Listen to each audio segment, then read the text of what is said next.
In this Track and Trade Seasonals educational video, we're going to learn how to integrate the seasonal nature of markets into our daily trading strategy. The first thing we want to remember is the saying, never buck the seasonal trend.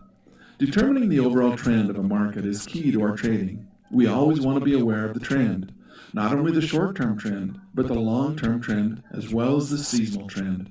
Remember, the trend is your friend until it bends or ends. We analyze the seasonal trend in two ways.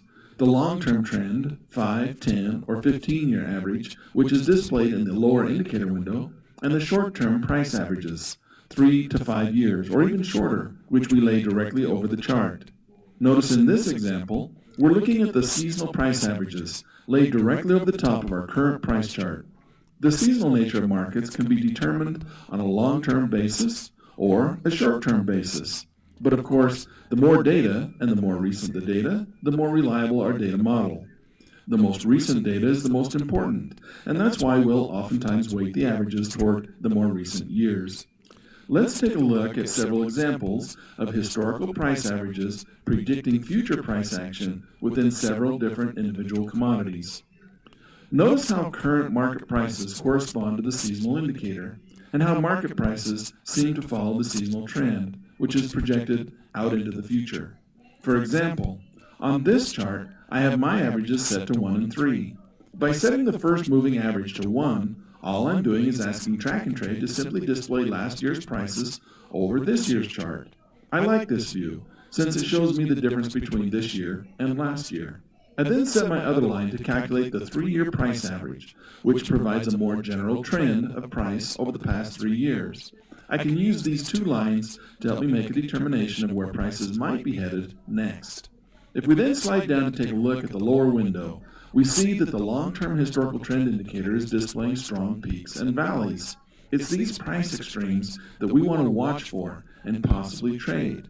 Notice that the lower seasonal trend indicator is not a reflection of actual market prices, but a trend indicator only. Being set to a 0 to 100 scale allows us to see the price extremes in a more dramatic fashion, allowing us to more easily identify seasonal price action. Here's an example of a strong seasonal trend in corn.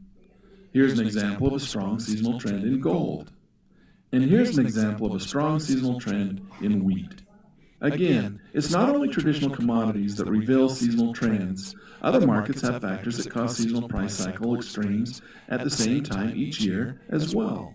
Here's an example of a currency, Canadian dollar. And here's an example of the 10-year T-note, which is basically an interest rate bond.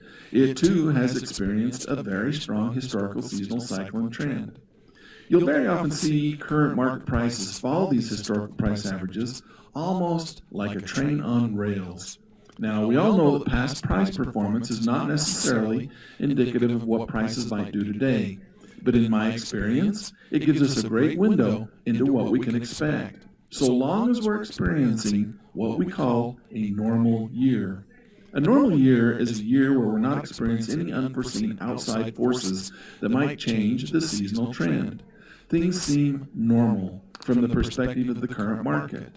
If we do experience some sort of outside force that changes the normal seasonal cycle, this generally results in the anticipated seasonal trend to move dramatically in the opposite direction. We then call this a counter-seasonal trend. A failed pattern can oftentimes be the most powerful indicator of all, and that goes for seasonal patterns as well. Counter-seasonal trends, although hard to deduce in the beginning, oftentimes end up being extreme price moves in the exact opposite direction of what we anticipated. Here's an example of a counter-seasonal trend. Notice that the price chart moves in almost the exact opposite direction of the historical averages. Here's another example. Again, see how the market moved in the exact opposite direction at almost the exact start time of our anticipated seasonal price cycle. To catch these counter-seasonal trends, keep a close watch on your technical indicators, as they will be the first indication that that market is not performing as anticipated. Of course, always stay tuned to the current fundamental news of the market, making sure you're always aware of any news events that could affect your trade as well. I'll go ahead and make a shameless plug right here for another software program we call NewsMiner, which was designed exactly for this purpose. to help you keep up on the current market news that can affect your active trading positions. You can find NewsMiner on the web at www.newsminer.info. Okay, that said, we never want to base our entire trading strategy off of the seasonal trend averages exclusively, or off of the technical indicator exclusively for that matter. As traders, we know that the fundamental nature of markets drive the long-term trends, and it's the long-term trends that we most want to trade. But timing is everything. Knowing when to enter a market is best done through the use of technical indicators, tools that mathematically measure the current market trends and provide buy and sell signals at change points.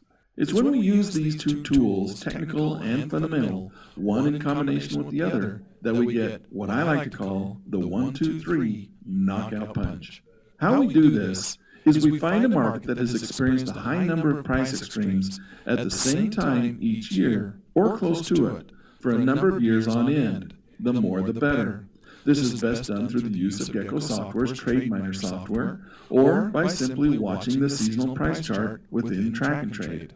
Once we've identified the market we're interested in, we take a look at this year's current price action and see if it seems to be in line with our seasonal or fundamental expectations. If it is, we then turn our attention to the technical indicators. Of course, I like to watch the Bulls and Bears indicator, so we look for a technical signal from our Bulls and Bears at the point that we expect the seasonal trend to begin. Once we get the signal, there are a number of ways we can trade these patterns. First, we can simply jump in with a contract or two, or we could buy and sell option strategies designed to take advantage of these types of situations. Or we could even consider setting up a spread and trading the spread.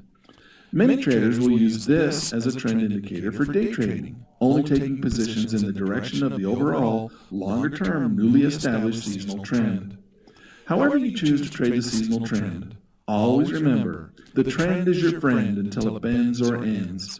Markets move in waves, and even in a seasonal cycle, we experience advancing and declining markets. So always use caution and solid risk and money management strategies to protect your positions.